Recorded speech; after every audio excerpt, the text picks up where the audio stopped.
Hey everybody, welcome back to the texturing part of our tutorial. I am using Substance Painter 157 at that point, and the first thing that I want to do is create a new project. In here, I will go ahead and select our low poly mesh, which we just exported earlier, and I also want to change the document resolution to 2K, which stands for our actual viewport display here, and can be changed later without any loss. So I will just go ahead and confirm that. And before I do anything else here, I will already go ahead and save that out here in our Substance folder where we have our low poly and our high poly files exported to keep it all in one place. I'm just going to go ahead and call that AKM here. And now we have an actual scene in here that we can work with, and the next step would be to actually bake our textures. And sliding that down here reveals that we have several map slots waiting to be filled here with baked texture information. But before we do that, I will add another channel here to our actual output textures. So I will select the ambient occlusion here and confirm that. And that means that these 5 channels are our actual final textures, which we are going to export later for Marmoset, or if you want to Unreal or any other game engine. And these here are just support maps that help us to achieve these textures here. So we'll go ahead and open the bake dialog. And the first thing worth mentioning about the bake dialog of Substance Painter is that it comes with common parameters, which means that all these parameters here only have to put in once, and they will automatically apply to all these different map channels here. So we only have to do that work once. First thing I want to do is actually select our OBJ, the high poly. And I will go ahead and change this here to maximum resolution 4K. And I will also switch the dilation to 16. That stands here for the edge padding basically, so we don't get any bleeding around our UV shells. And I will go ahead here and switch that over to 0.005. I already made a test bake earlier, so I know that these parameters work very well. And I want to uncheck average normals and put match to by mesh name. That will recognize our naming convention that we put earlier in max. And I will also want to put the anti-aliasing to 8x8. Now this covers all our common parameters here, but each one of these different maps here also comes with individual parameters, or at least some of them. The world space normal takes its information straight from the normal, so we don't have to do anything here. And as for our ID map, I want to change the individual parameters here over to mesh ID and to random. Now, as for our ambient occlusion and our thickness map, those two are definitely going to take the longest time to render out. So I'm gonna uncheck them for now and bake them separately, and I will then later lower the anti-aliasing for these two. For now, I will just go ahead here with the global settings applied to these 5 maps and see you as soon as it's done. And we are back with our first set of baked textures. As you can see, AO and thickness map are still missing, so I will just go straight back in here. And in the common parameters, I want to put the anti-aliasing to 2x2, which is perfectly fine for the AO and the thickness. And in our individual settings here, I want to put the secondary rays to 256, which will make it less grainy and just gives it a finer appearance in the actual AO texture. And I want to put the occluder distance to 0.001. Gonna copy that out here and also apply it later to the thickness. And for our self occlusion, I want to have it to same mesh name.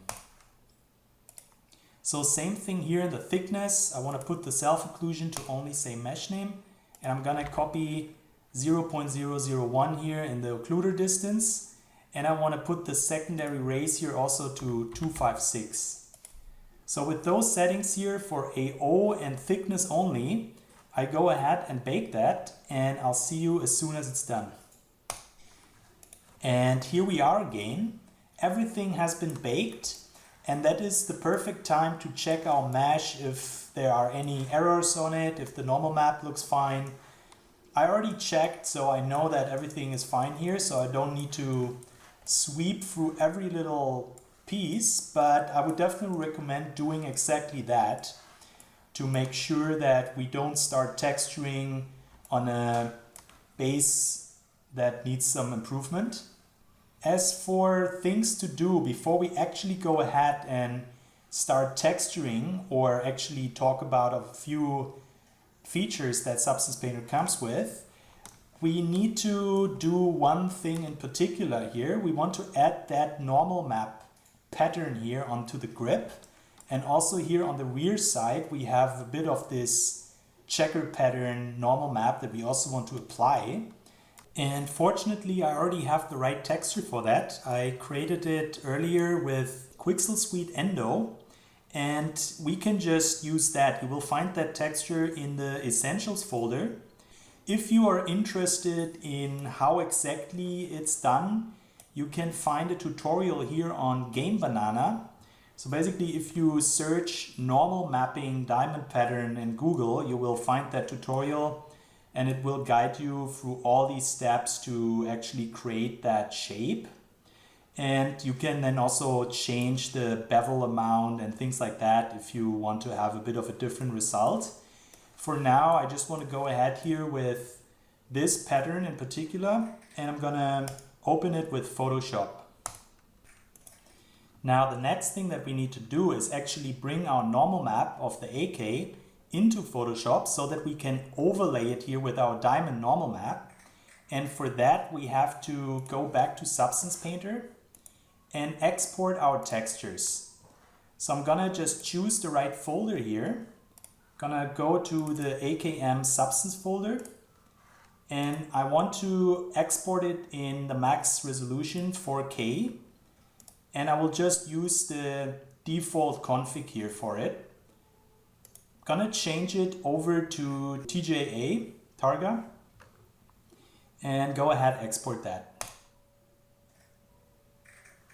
And that went pretty fast. Open folder will then reveal that here are all our maps to choose from. And I'm gonna open it also here with Photoshop. And I will just grab our diamond texture here and drag it into that map here.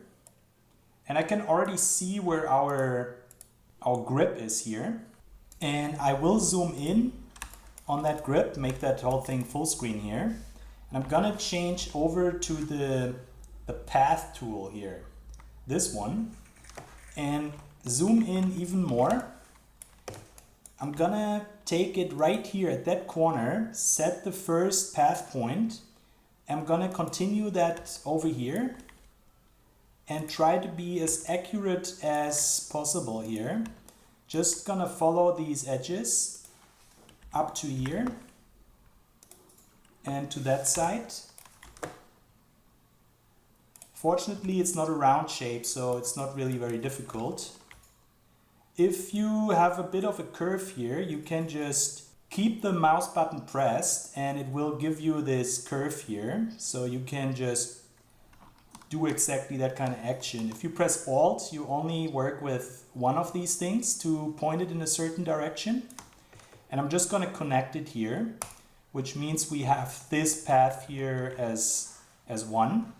And then you can go over here to the path window or tab, select that path, and with Control and that button here, we have now a selection here of only that target area where we want the diamond normal map to apply.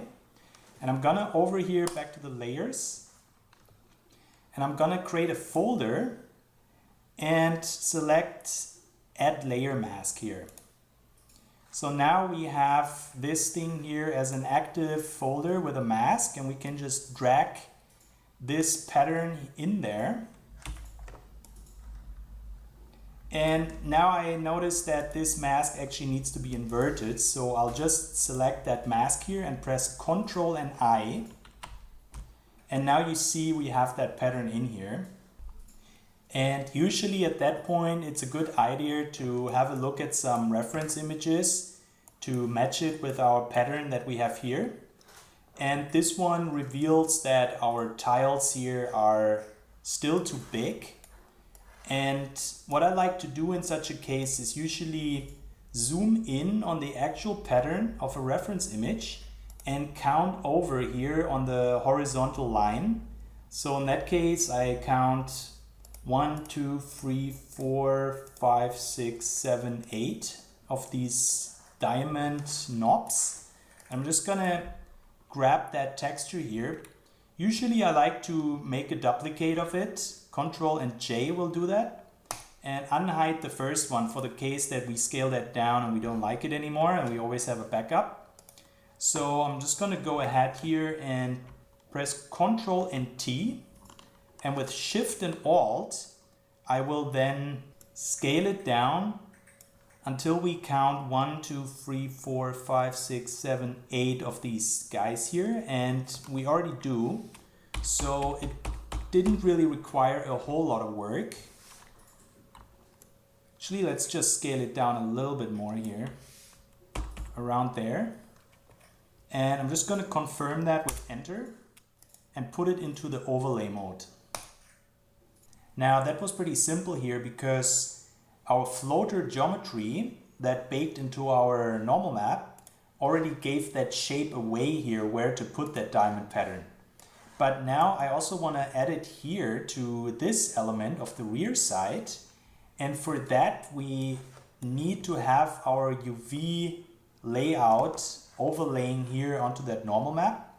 And I'm going to jump back into 3D Max and open the UV editor here on our low poly mesh.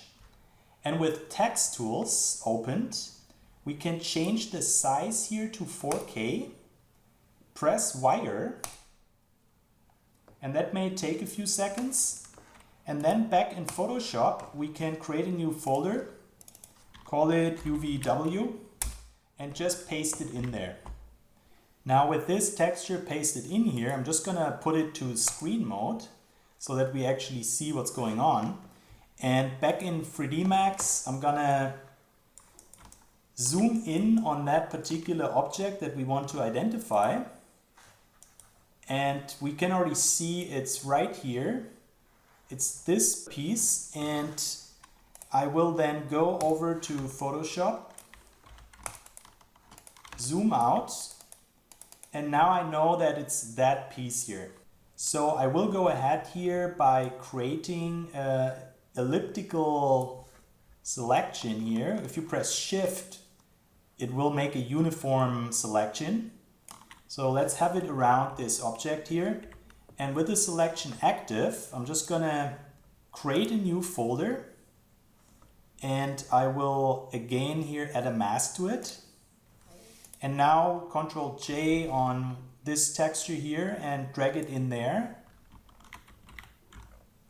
And Ctrl T to actually select it so that we can grab it. I'm gonna bring it here over to that piece where we want to have it. Again, Shift and Alt to scale it down. And I want to have 1, 2, 3, 4, 5. I want to have at least 6 of these pieces showing. So I'm going to scale it down even further.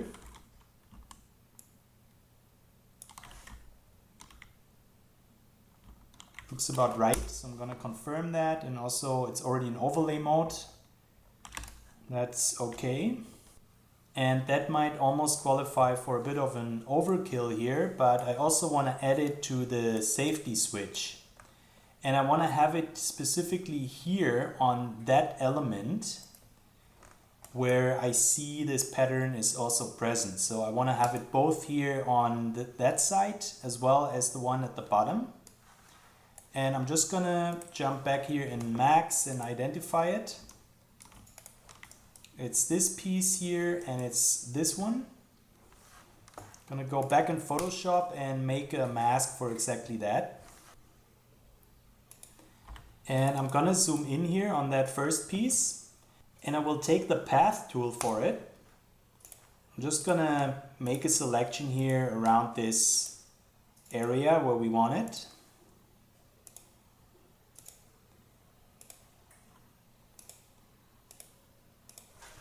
And back into this path tab here, I'm just gonna control and click on that path. And then I'm gonna create a new folder again, add a mask to it, and copy that, duplicate that normal map here. I'm just gonna drag it in to that folder. And again, I have to press Ctrl I on that folder here. And I want to scale it down a bit more here so that this looks really fine. Gonna confirm that with Enter and do the same thing over here where we have the other piece. And that would be this one. Just gonna do the same thing here with the path tool. Let's create a path for it and then a selection.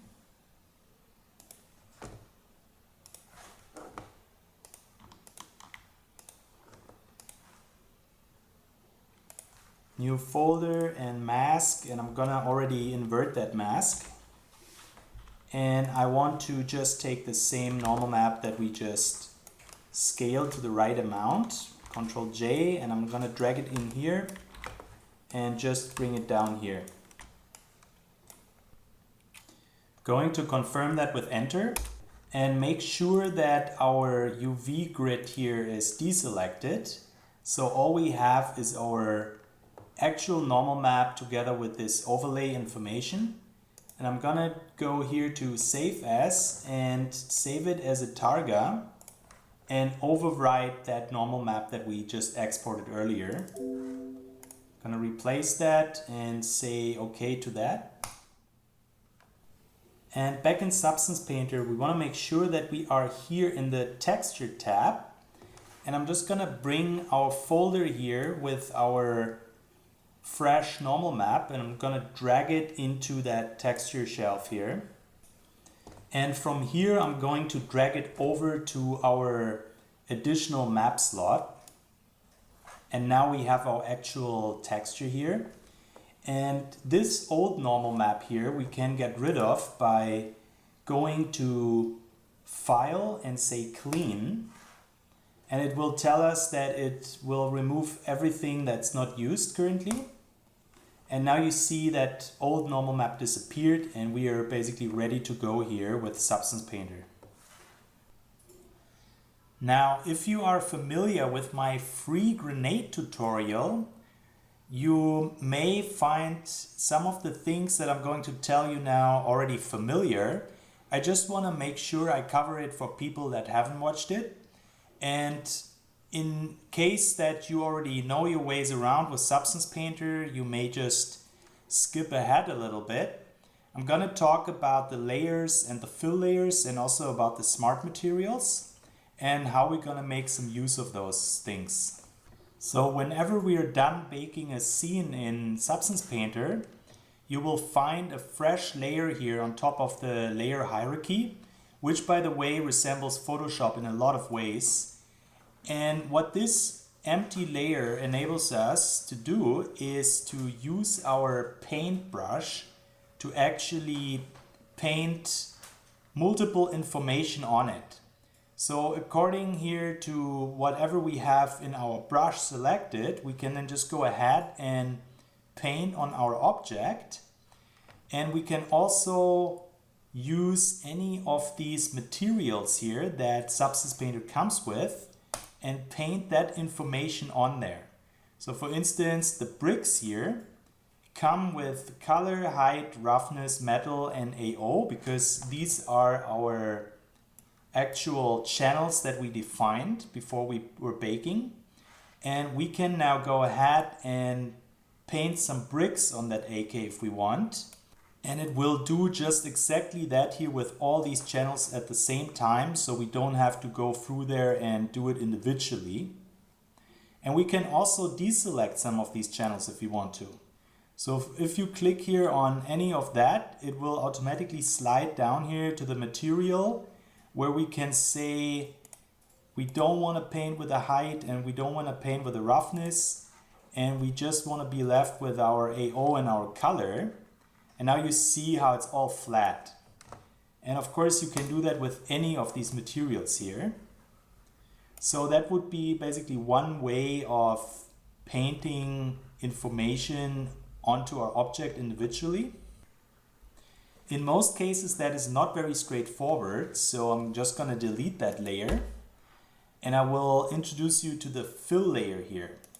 What the fill layer does is that we can change a few settings. A fresh fill layer just comes with very basic information here where we can define, for example, our color, and we can change our roughness, make it super glossy or make it super matte. And we can also fill it with actual materials as the name suggests. So for example, if we go back to our bricks here, it will just apply it to the whole selection here because we don't have any mask information on it yet. We can also make use of a lot of these properties here in the actual material that overrides our base material or the base fill layer that we had. And we can then just see whatever these materials come with here as individual settings. And one thing that they always have in common is these parameters here for the fill, where we can, for example, change our tiling, and we can change the offset here, and we can also play around with the rotation. And that makes it very easy to change things around, like change an existing material to a certain look that we like and almost make it unrecognizable, so we can really have an individual look on our stuff that we work on.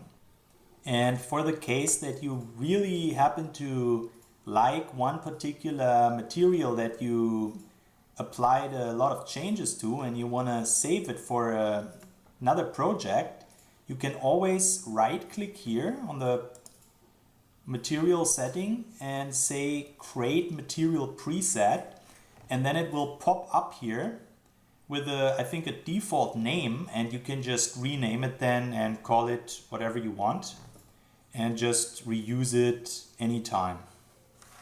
One thing that makes Substance Painter very special is that most of these materials, if not all, I'm not 100% sure, are procedural, which means they have been created in Substance Designer. And that means that they are very flexible when it comes to the actual settings.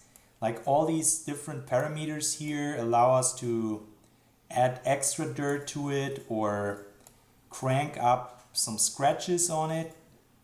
And like I said before, that makes it really simple to change an existing look and get something that fits exactly our reference image that we want to tune our texture towards. So now we learned about the layers and the fill layers, and the next thing are the smart materials here, which we can access by clicking on that button, or we can just browse over here to the smart materials tab and then just select any of these elements here and drag them on top of our layer hierarchy. The reason why we have to do that is that it's not like the fill layer where we just click on it and it will automatically appear, because these things here always come in a folder made out of a whole lot of actions that together make the smart material. And it's always a good idea to see how they actually have been built by just deselecting everything down to the base. So for instance, here we have the bronze at the very bottom, and then we have the dirt on top and even more dirt. some details here. And it's very interesting to see how they build these things. Very often I create a smart material and I just want to use a certain action here that they already applied to one specific layer here. And you can then just take it and drag it into another folder. So it's not always essential to just use the whole smart material as it is. We can always also go into our settings again here and change that around. Give it a different look.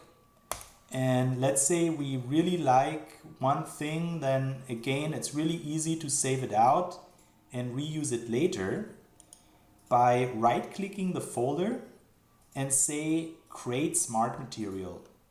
And that will pop up then down here as a new smart material, and we can just give it a different name and then again reuse it for any other object that we want to bring into Substance Painter. And since we already have a very good example here with that smart material, I want to show you one thing that is absolutely essential to our workflow for as soon as we start with the actual texturing. These edges here are based on a black mask that is applied to our fill layer and work in combination with so-called generators. These generators look at our curvature information and ambient occlusion and sometimes also other support maps that we baked out earlier. And in those settings here, we can then change the look around as well and define a very specific wear and tear look to our object. So this basically is one of the most important tools that we have here with Substance Painter, and we can make an absolutely amazing texture with it in record time. We can always also add more generators on top. So let's say I want to have the dripping rust, which probably won't look good, but just to showcase it. And by adding that, it automatically overrides the one that's below, unless we put that here from normal to screen. And now it actually blends with whatever we have below. And that again gives us a whole set of options to make that look very specific to what we want it to be. We can also put it to multiply, which will then take away from the information and not combine it. And again, a whole lot of options worth just testing them out and see what works. And I would say that we are done with the introduction part and we can actually start on our texture here for the AK. And for that I want to be working in our wood first. Both the stock and our handguards here get the same kind of wood. And I want to have this kind of look here. Of course you can feel free to change it to any color that you want, but I like this specific deep red tone here, almost a little neon looking, very saturated. And also one thing that I want to definitely have is this kind of effect here. I'm trying to mimic that as much as possible. And for that, we're gonna make use of a procedural wood material. Substance Painter already comes with it. It's called Wood American Cherry. However, I wasn't quite happy with the result when I compared it to the specific texture reference that I want to achieve here. And that meant for me that I went into Substance Designer and I opened the default substance file for that wood. And as you can see, it's a little complicated and it took me quite a while to get it to a point where I actually like it. And you can grab it out of the Essentials folder as well. I'm gonna demonstrate it here. I'm gonna just say File and import Substance into Project and say Wood American Cherry AKM. So now we have the same wood in here, but with a few modifications on it to make it look a little nicer in certain aspects. And I also exposed a few parameters on it to give us more control over the individual look of the wood. And what exactly all that means, I'm gonna show you next. First of all, I'm gonna delete those test layers that we have here. I'm just gonna leave the AO. And I will go ahead by creating a folder, and I'm gonna call it wood. And into that folder, I want to create our subfolders, and I'm gonna go ahead here with a stock first of all. And into that, I will drop a fill layer here, which if you want, you can also give a proper name. Always good to keep it all properly named to find it later. And now with that fill layer selected, I'm gonna click here on our modified wood. And what this procedural material here allows us to do is that when we press F3 and have a look at it in the 2D mode, just gonna cycle here by pressing C over to our base color, you can see how the texture actually looks like. It has these layers here, those wood rings, and in between it just has like horizontal lines that tile perfectly here from left to right. Everything is tileable, by the way. And what we want to do is to make these layers here match our actual reference by tweaking these values until it gives us the look that we want to have. Again, if I press C, I can also cycle here through the rest of our channels. And when you press M, you get back into our actual material mode where everything is combined together. This material here comes with a whole lot of different parameters to choose from. And the ones that we really want are, first of all, the height information. Like you can see how that looks nothing like what we want it to look like. So I'm gonna bring down the height range here. And I really want it to look polished. We will add wear and tear later, but for now I'm just gonna go ahead here and make it look as close to that here in terms of its actual roughness. And as far as our pattern is concerned, I'm gonna, just to mention it again, try to mimic these layers here that we see. And for that, I'm happy having the height information here at 0.02, very subtle. We can still see a little bit of it, but we don't want it to look super bumpy. So I'm just gonna have it there. And here comes a nice example of what makes it a procedural material. If you have a look at these knots here, I actually don't want to have them. All the reference images that I had a look at don't have these knots in the wood. So I'm just gonna disable it entirely here, bring it to 0. And you can see how it just disappeared magically. That's because we are not looking at a photo texture as it was in the old days. And that also means that we can scale it up and down without quality loss. And before I go ahead with anything else here, I want to put that into an actual masked folder. So I will click here on our stock folder and add a black mask to it. And that will make the whole object basically disappear. What we have to do to get it back is to go to the geometry decal. And I will choose the mesh selection here. And that's basically like the element mode in 3D Max. If we click on our object, it will just make a selection for this thing here. And now we can see that we have more selected than we actually want. Like this part here is not a separate element. So that means that we have to go here into our polygon selection and put that slider here to black and deselect it from that mask. You can see how it reveals our old material. And speaking of which, we will work on the metal later, but it would still be good to already have like a base here under the wood that is actually black, just so that we get a better sense for what we're doing. And I just added a fill layer here and adjusted the color and the roughness in order to get that.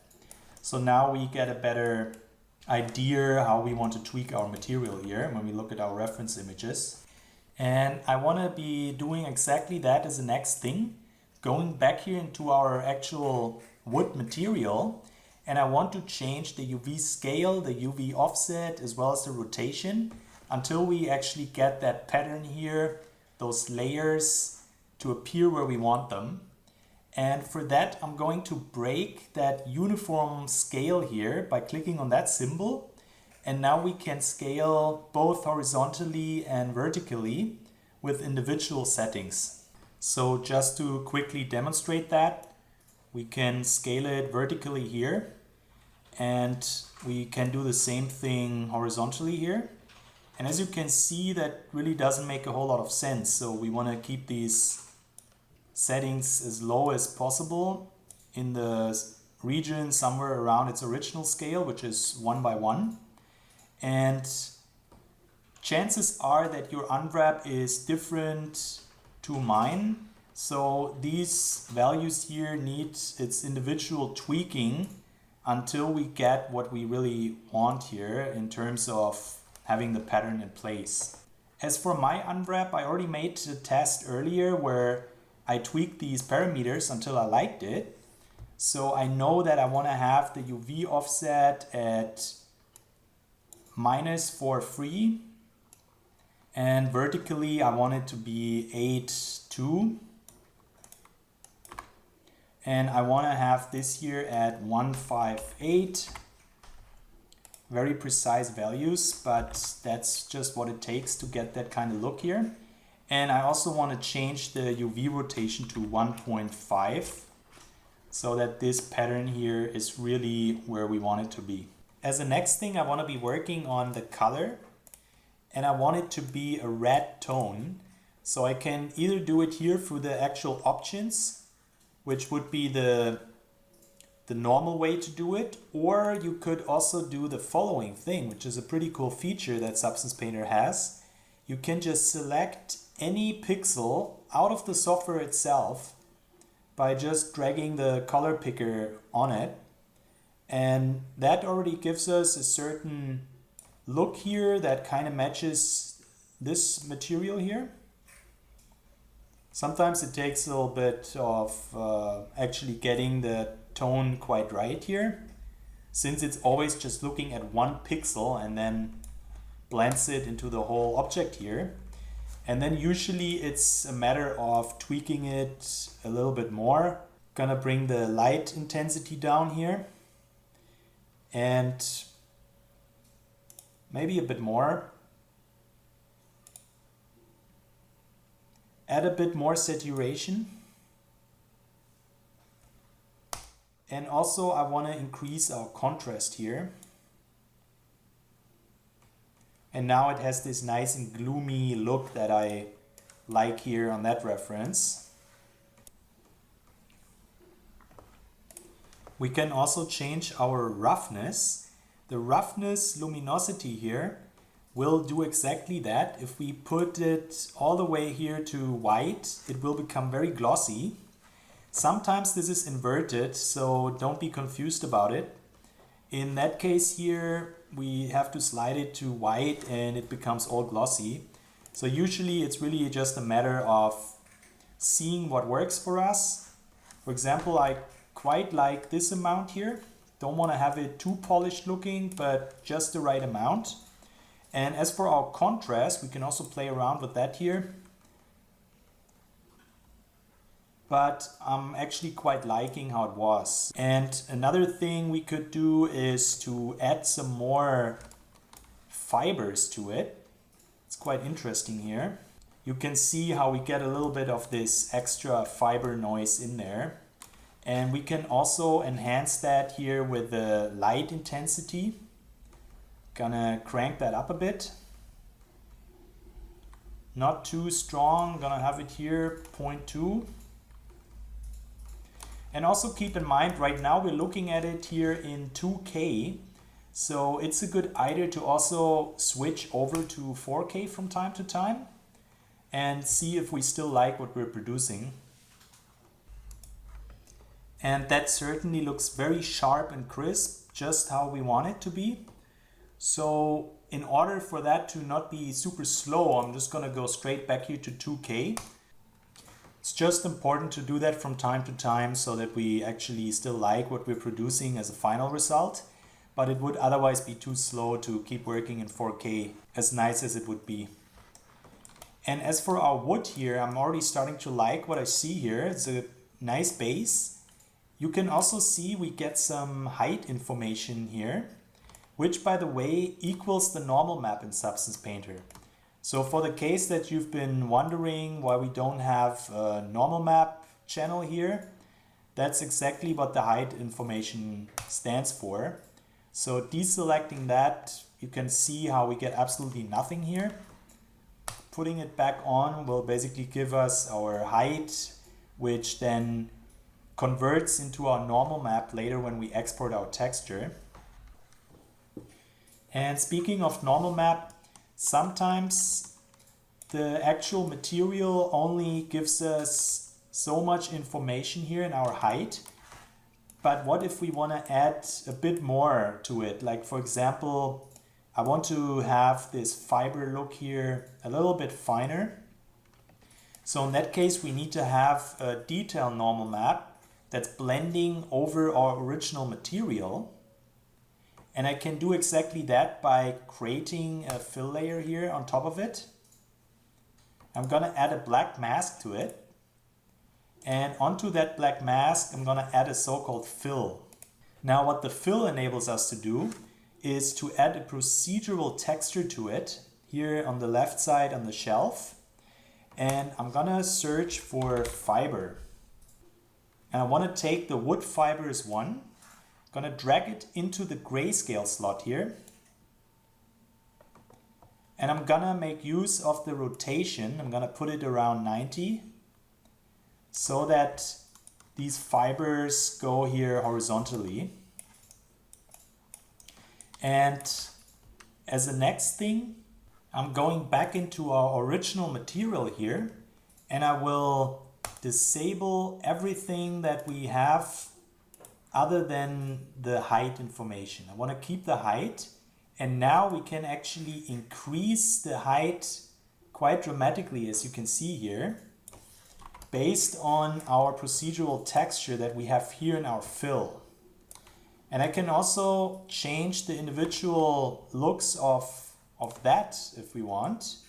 So for example, the histogram position will give it a bit of a random noise, and the contrast will make it a little random as well here.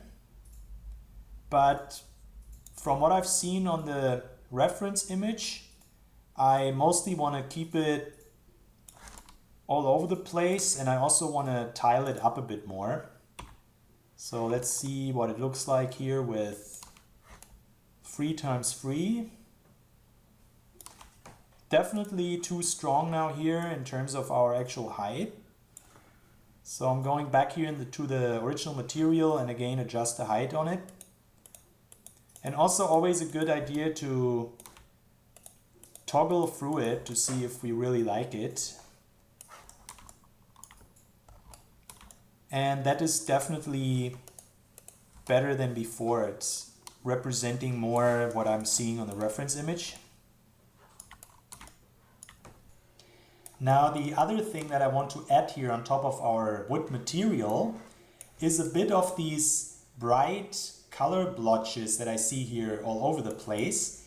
Give it a bit more of a saturation. We already have it here in a few selected areas, but it looks too perfect. And I want to get a bit of a random color noise in there.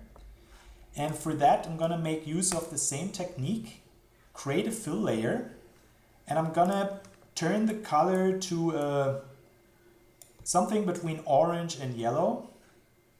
Make sure it's saturated, and I will add a black mask and again a fill, and I'm gonna add another wood fiber in here. Gonna change the rotation around. And now I'm gonna make use here of our histogram position.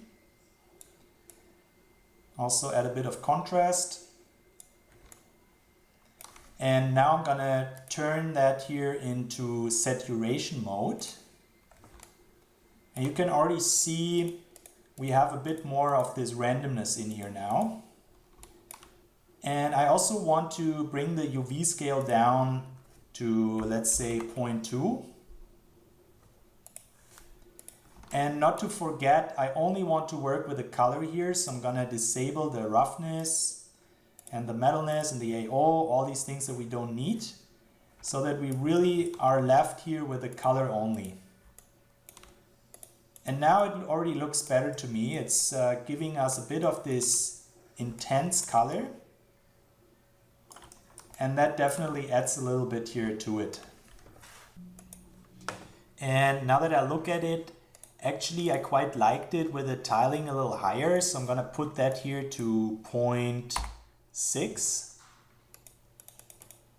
And that gives us a bit more of a variation here. And you might have noticed that we have these little screws here, which we actually don't want to be wood. So we're gonna fix that later once we start working on the metal. For now, I'm just gonna continue here with the other objects that require wood, and that would be our hand guards. So I'm gonna duplicate that folder here. You can right click it and say duplicate layer, which will actually make a duplicate of the folder as well, or you can just press Ctrl and D. So with that wood here copied, I'm just gonna override our mask by saying add black mask. And I'm going back here into our geometry decal, and with the white color, I'm just gonna select it here for this element, and I gotta make sure I'm not in polygon selection, but in mesh selection. So now we have it also here on the handguard, and I'm gonna call it handguard down. And I'm gonna make another copy, and I'm gonna call it handguard up. And do the same thing here, add a black mask, and just select this one here. And now it's just a matter of getting the offset right here on that pattern. I want to have these layers more here in the center on the top.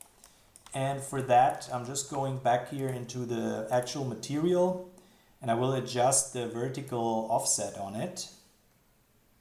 And here we have it. 0.25 seems to do a great job. Definitely happy with that. See if we can change it here horizontally a slight amount.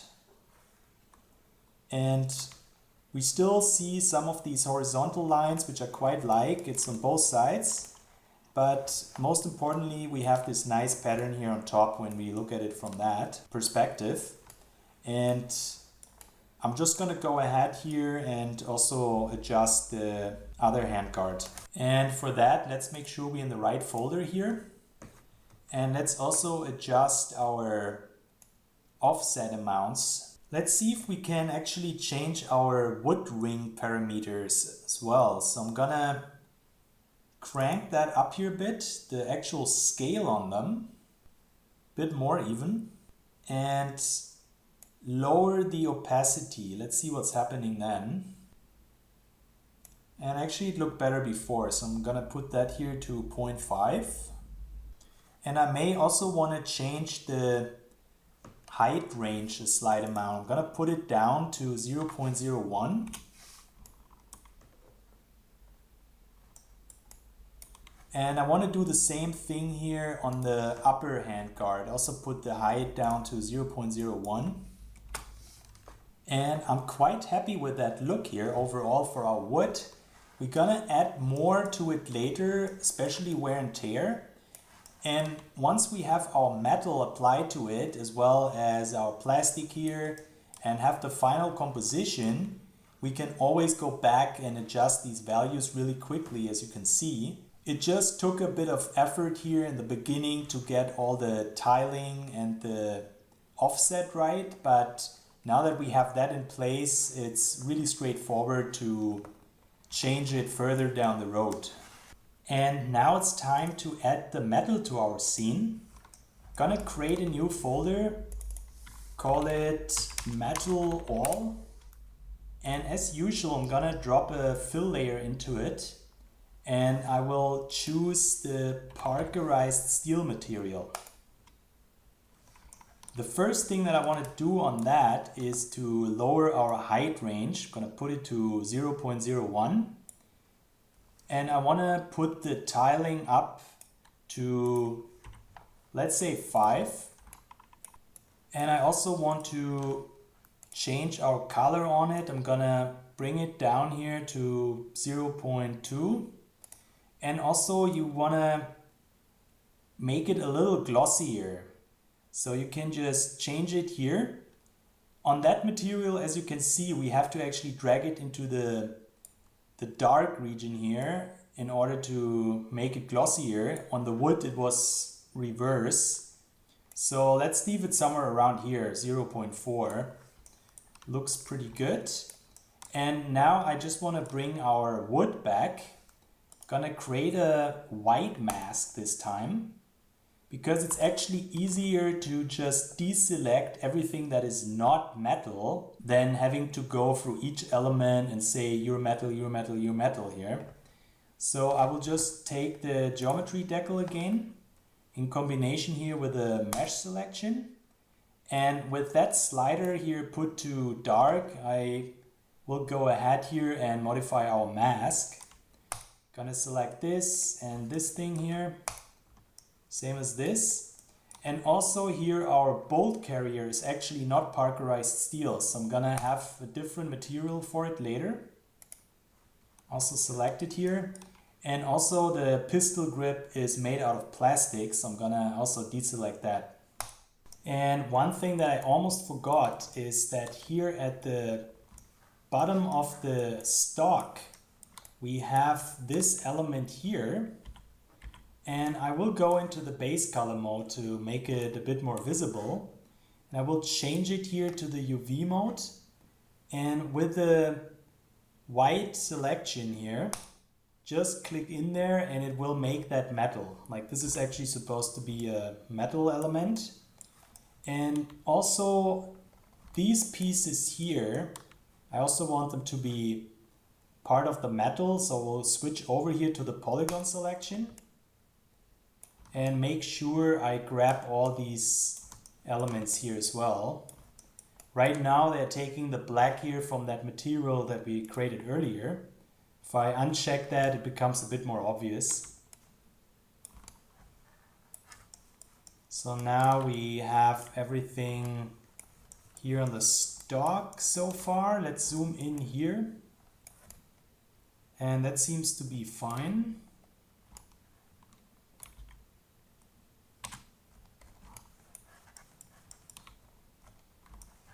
Just gonna switch that back on here for now. We will replace that later with the proper materials. And since we are already working here on the metal, I also want to address these elements here that are currently showing as wood, where in reality we want it also to be metal. Gonna switch over here to the 2D mode and zoom in on these elements. Try to get close, and with the current brush selected, I'm gonna change the hardness, crank it all the way up here and bring it down to fit exactly that space. And I want to make sure that I'm actually painting with white, since we want to affect our black mask here. And then I'm just gonna stamp in there, and if you wonder why that didn't quite work, it's because I forgot to put the size space here to viewport. So now I just have to rearrange the brush size. And now we have a perfect selection here for these elements. Gonna press F to jump out and zoom back in here. The zoom doesn't really zoom exactly where I want it to zoom. That's why I'm having this fight here.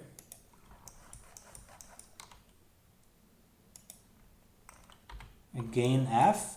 And let's not forget we also have these elements here. And let's not forget that we also have these elements here, which are also screws, and we want to make sure that they are also metal. So I'm just gonna mask that here. And let's zoom out. We have two more of these cases. One here on the stock, which I forgot earlier. So I'm just gonna do the same thing here. Mask that. And then we have this element here on our pistol stock that we also want to have as a metal screw in there.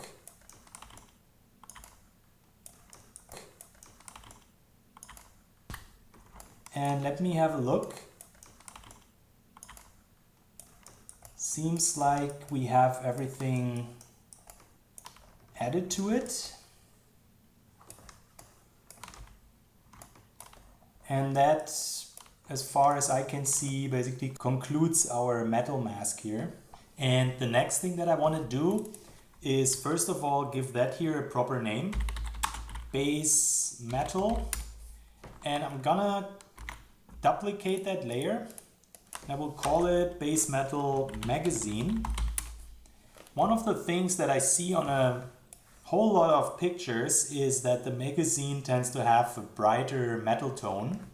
Not only here in that movie, but also on actual references like this one here. And I just want to add a mask to it here. Select the magazine and go ahead, change the color, make it a little brighter. And coming to think of it, I also want to do the same thing here on the upper receiver. There are also enough references where I see that being a little brighter, and it just adds a little bit of a variety in here so that it's not all the same kind of blackness. And I will just go over here, mesh selection again, and pick our upper receiver for that. Now, one thing to be aware of when duplicating a layer like we just did is that our height information on it multiplies, or you could say overlays, with the one that we have under it. So if I deselect this layer here again, you will see how that grain here becomes a little less obvious. And that means that I just want to go in here and disable our height for it, because I was happy with the amount that we had here globally, and I don't want to change that around to appear different. And let me zoom out. The last piece that's missing is the bolt carrier, and I want to add it back into the folder here.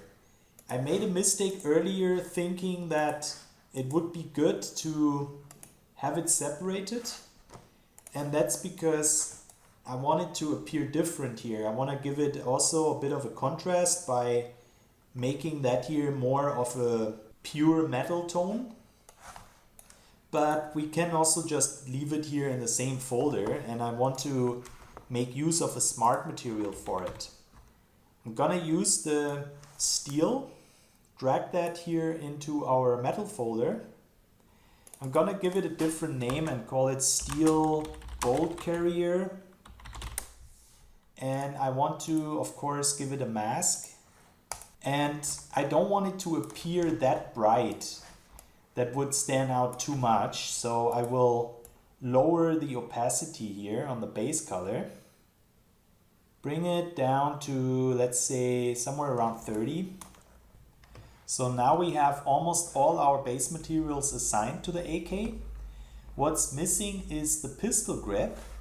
And I found that reference image here that I want to copy in terms of its look. I really like that noise here. this specific pattern that makes it very interesting. And I want to make use of our plastic glossy smart material, which I'm going to drag on top of our layer hierarchy here. And I'm going to mask it as usual with a mesh selection.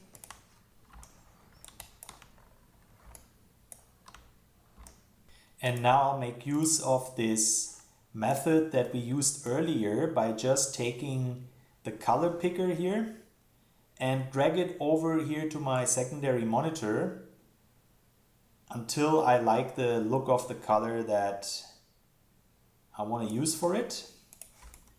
And I'm gonna have a look at the rest of the layers that they put in here.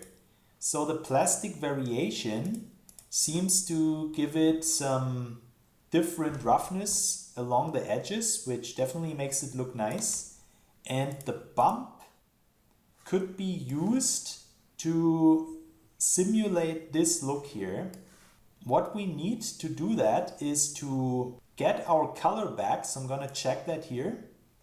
I'm gonna put it into the overlay mode and bring it down.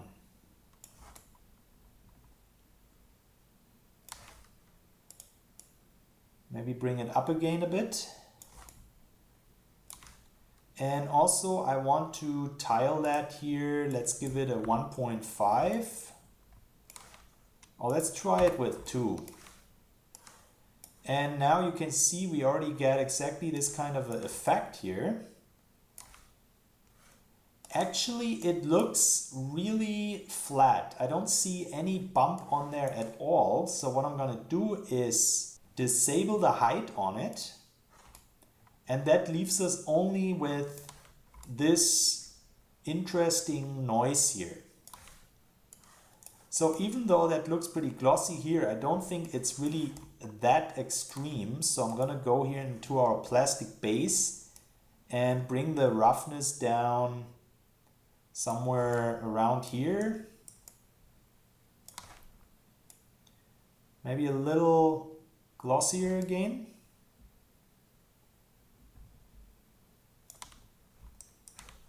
I'm gonna go back here into that bump and make it a bit more intense.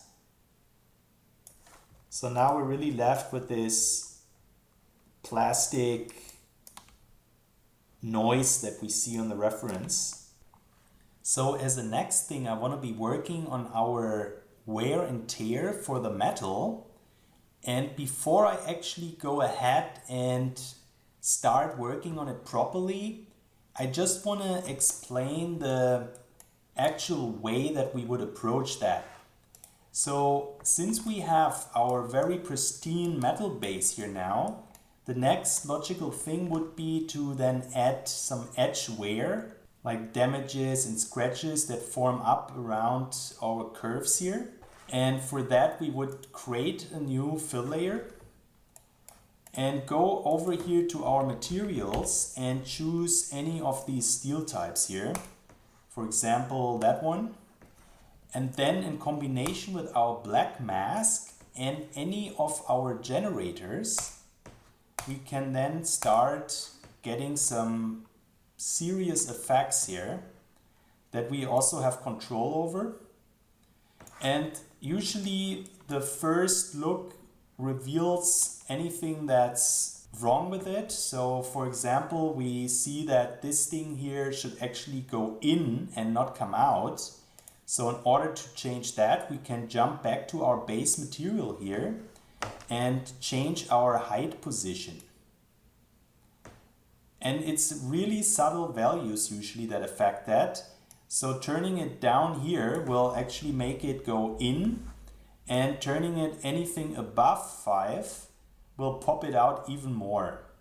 So usually I just leave it somewhere around here, 4.9. And we can also change around our height range itself, which will also impact that. So we would tweak these values here until we're actually happy with it. The height range is depending on our height position, which is why right now we would have to find the right amount again. And usually I don't want to have it super bumpy to begin with. So something like that here would already be fine for me. And now we could also go into that actual metal material that we have shining through here and affect, for example, our roughness. So if we turn that all the way down, it would start looking pretty bad, but somewhere around here would then give it a bit of a contrast to our actual parkerized steel that we have here. And again, the generators have the parameters that we want to change for that in order to achieve a specific look. So something like that here maybe. Make it a little glossier again. And we can also add more generators on top of that by right-clicking on our black mask. So let's say we want to have the mask builder, which is a very powerful one. We could add this one. And that will override the one that we have below. In order to blend it, we're gonna have to put it to screen mode. So now we have these effects here under our mask builder, and they actually blend with each other. And another thing that we could add on top of these two generators here, in order to pop it out a bit more, is to add a filter such as the sharpen filter here. So that will just help it stand out a bit more, give it a bit more contrast overall. And again, if that's too strong, we can always change the intensity on it. So usually it's a good idea to not have it on its default value, but actually give it a subtle tweak until we like it. And of course we can add as many fill layers to our scene as we want and make use of different materials for it. So for example here the dirt, I could use a different generator for it, such as the dirt modifier itself here, which really lives up to its name, as you can see. And again, we can just tweak these values here until we like them. Change our grunge amount. Just play with these parameters here till we get a certain look that we like. And as you can see, these are just two layers here in combination with our masks and generators, and we already have a whole different looking AK in front of us. So very powerful tools for us to texture our objects. So as the next thing, I'm gonna start working on the wear and tear properly. And for that, I'm gonna first of all delete those layers that we don't want. And I want to copy our metal folder here, Control and D. And I'm gonna call that metal edge wear. And I will delete everything that's inside. That leaves us with just the mask that we want, because earlier we already defined properly what's metal and what not. So within that folder, we can now go ahead and work with a particular smart material, which already comes with certain generators applied to it. So creating that, all I have to do is drop it in our masked folder here, so that we don't have it affecting our wood and plastic. And now I also want to delete the actual metal base, because we already defined that with our parkerized steel. So we'll delete that. And this material already comes with two fill properties applied to it within our edge wear. So the first one here makes use of the moisture noise for both the height and the roughness. And the second one adds some film dust to it. If we toggle that, we can see that it adds a bit more variation here to our scene. And that's definitely good to keep. I want to change the height range though. I'm going to bring it down to 0.01 and the height position I'm going to put it to 4.9 so that it doesn't look super deep here. And let's also have a look in our mask. They already added the edgeware modifier or generator and the sharpen filter on top. So first of all, I'm gonna bring the sharpen amount down to 0.2. And at the moment, this is way too strong here for my taste. I'm gonna change those properties here for the metal edgeware as well. And first of all, I'm gonna bring the grunge amount down to 0. The wear level, I'm gonna have it at 3.5. I also don't want to have a whole lot of contrast on it, so I'm gonna bring it down to 0. Crank up the edge smoothness around 7, maybe a little less, 6.5. And as for our curvature weight, I'm gonna put it to 0.6. So now we have a nicer look, like that would be the first base here for our wear and tear that we can build more on top. And for that, I'm gonna add another generator. Gonna make use of the edge damages. And I want to have the sharpen modifier on top of everything. So right clicking it and move to top will do that. As for our edge damages, I'm gonna bring the level down to somewhere around here, 0.3. And the contrast, I also want to have it a bit stronger, so I'm gonna put it around here. And the overall intensity, I'm just gonna slightly increase it. And most importantly, I'm gonna put that here to screen mode so that it actually blends. And that already starts looking pretty interesting here. I'm gonna add another generator. Again, let's bring the sharpen on top. And this one, I'm gonna make use of the mask builder, which is a very powerful one. And within those properties, first of all, I'm gonna bring the level down to 0.05. I'm gonna take the grunge amount all the way down to 0. And now I'm gonna scroll down here. And I wanna put the smoothness up to 5 here for our curvature. Let's give it an exact value here. So basically, if you wonder where everything went, the reason why I did that is because really all that I want is make use of these scratch properties that we have here.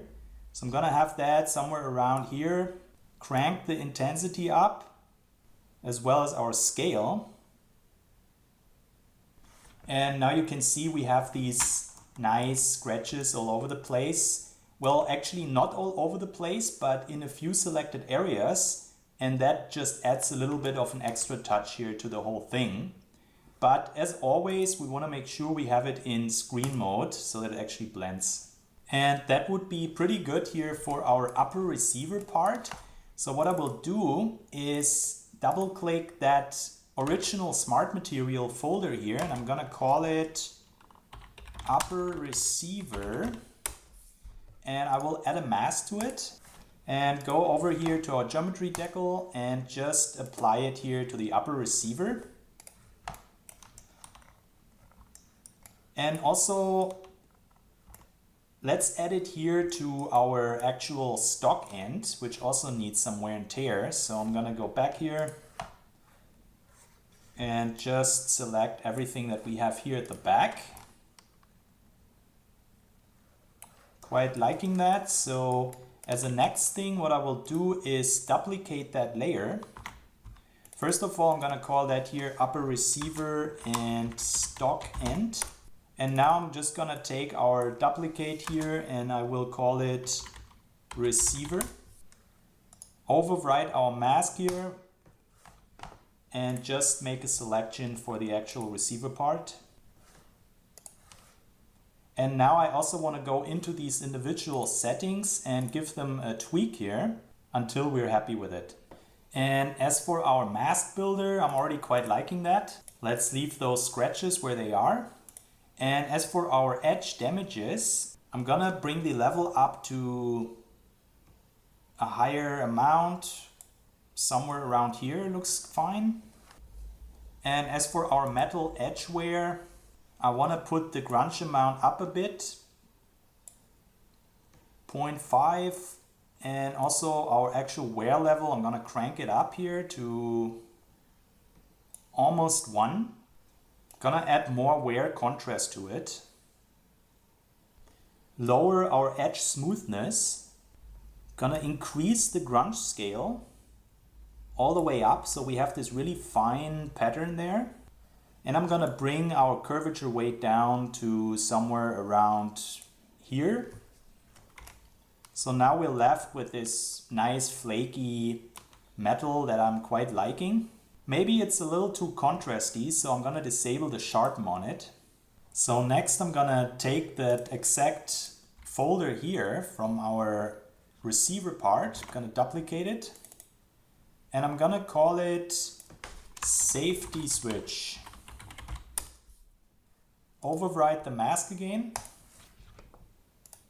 and select our safety switch here. And that requires some more tweaking again, so I will go in our properties here, and within our edge wear I'm gonna have to adjust the wear level here. I'm gonna have it at 7.5, looks okay. And as for our edge damages intensity, that looks way too strong. I'm gonna have the level down at somewhere around here, looks fine. And I'm quite liking the decent amount of wear that we have on that piece here. So I'm gonna also add it here to our trigger elements. Go over to the mask and mesh select this piece here as well as our trigger. As for our screws here, I'm gonna make a separate folder and add all of them in there and tweak the levels until they look good for these small elements. And for that I'm gonna copy our receiver again. Gonna call that screws. Override our black mask again. And also I'm gonna say here to the safety switch trigger, just so that we remember which parts are found in which folder. So now what we have to do is go into our screws folder here. Me go over here into that perspective, and let's just select everything here that is a screw. Right now the wear and tear is still way too strong on it, so I'm gonna adjust that in a moment. For now it's just a matter of selecting everything.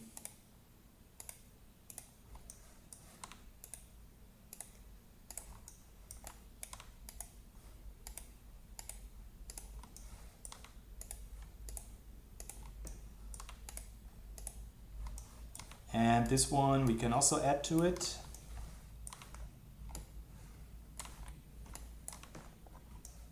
And we could probably also add this little element here, as well as over here we could add these parts to it already. And let's also add this one, small element.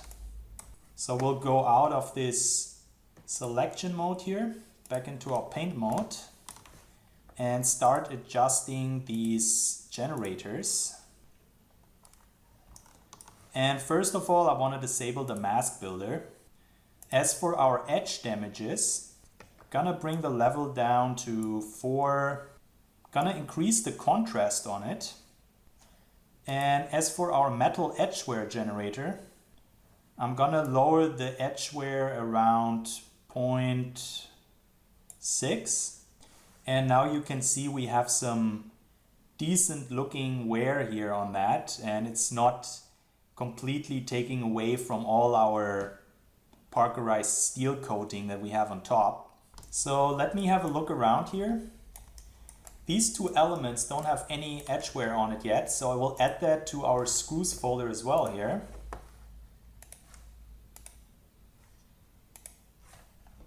Which we already defined to look good on smaller objects, and it definitely works within that folder. As the next thing, I'm gonna work here on the rear side. So I will copy the upper receiver for it, override our black mask, and I will add the rear side to it.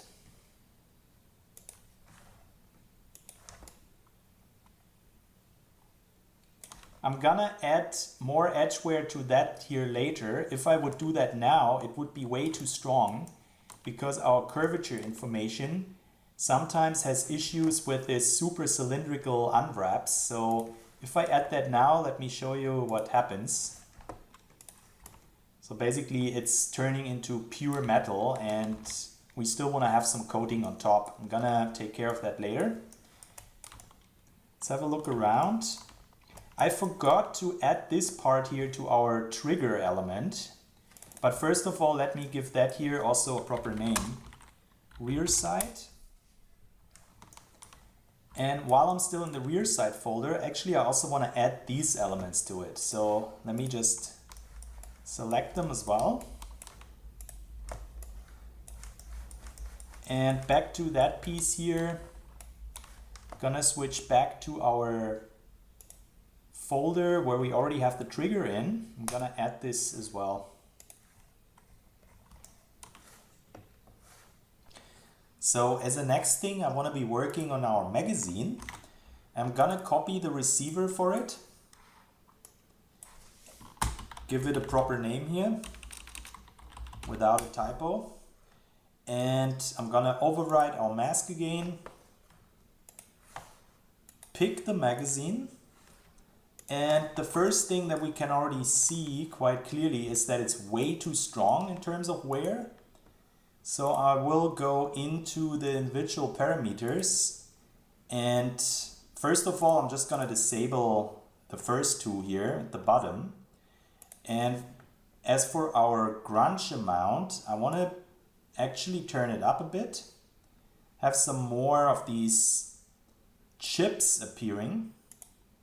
Gonna put the scale amount up to 3.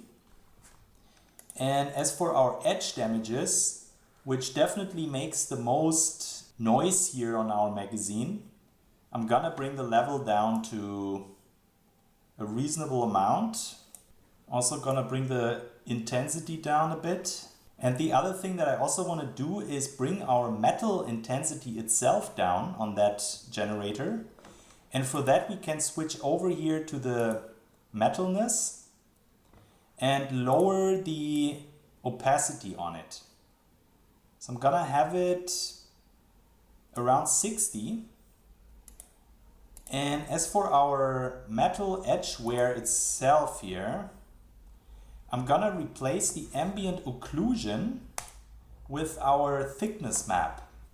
And that basically just means that we have less white information in there because our thickness map has a whole lot of dark tones. So that just makes it a bit less intense here on our magazine and is exactly the kind of thing that I would like to have there. I'm gonna bring the grunge scale down on it and I'm gonna adjust our curvature weight. Actually, I rather want to turn it down as well. Have it around here. And our overall wear level, I'm gonna have it around 0.6. And as for our grunge amount, I'm gonna crank it up a bit. And that makes for a pretty nice magazine. The last thing I'm gonna do is add our sharpen filter back on. Earlier we already put it to 0.2 here, the parameter. And I think we can leave it right there. We don't need to crank that up even more. Just adds a bit more contrast to the scene. Now I almost forgot to switch that here back to base color, which is basically the default mode that Painter works in. So I want to make sure this is turned back. And next I want to be working here on our barrel, the whole barrel region here. And for that I'm gonna make a copy of our, actually the upper receiver. So I'm gonna copy that. And as usual, add a black mask. And select our barrel element. And this one sure looks like it needs some adjustments to it. It's one of these cases where we have our cylindrical curvature here doing some wild things here with a curvature map. So first of all, I want to disable our edge damages on it. And I'm also gonna toggle off the edge wear for now and just concentrate here on the mask builder. And I want to bring the global curvature intensity down. Gonna have it here at 0.9. And as for our metal edge wear, I'm gonna bring the curvature weight down first of all. That has the biggest impact here. Gonna leave it at 0.4. That still leaves us with a bit of this edge highlights, which is exactly what we want to keep. And as for the other parameters, I'm gonna increase the wear level to 0.4, put our contrast up to 0.6. As for our edge smoothness, I'm gonna bring it down a bit. And other than that, that looks pretty good to me. Now, another thing that we could add to that mask is this piece here and the one here in the inside, so that we also have a bit of edge wear here on these elements.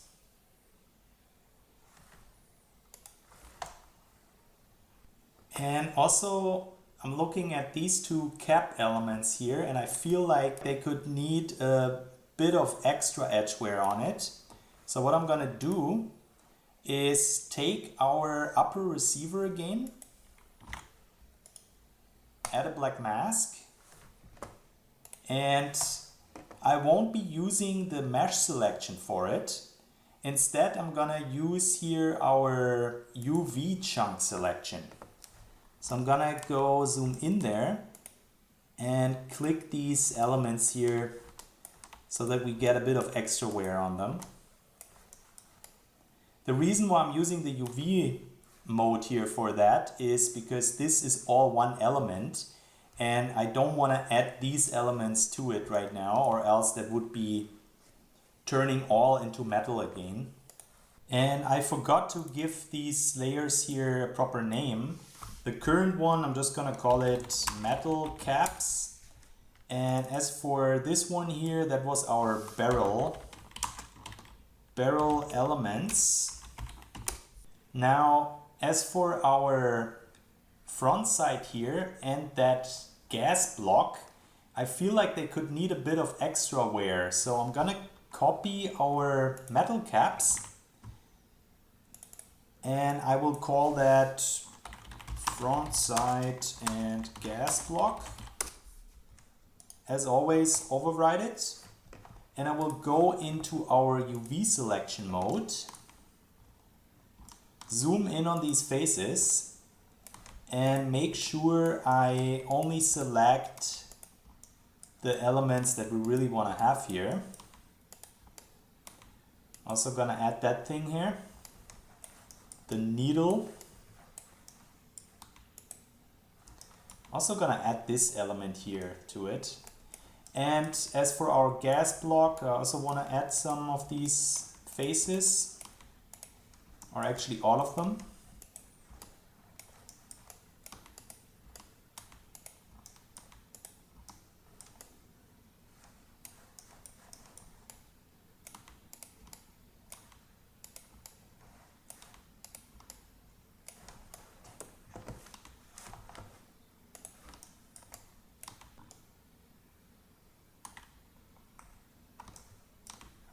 And I'm gonna adjust the generators on them. Most importantly here on the edge damages, I'm gonna bring the contrast up all the way to 0.9, as well as our damage intensity. I'm gonna almost double it. And I also wanna crank our overall level up here. Gonna leave it at 3.7. And as for our edge wear modifier, gonna bring the wear level down and maybe give the curvature weight here a slight adjustment. And that should cover it for our first chapter of the Substance Painter part. We're gonna continue that in part 2, and in that part we will take it all the way to the finishing line. I'll see you there.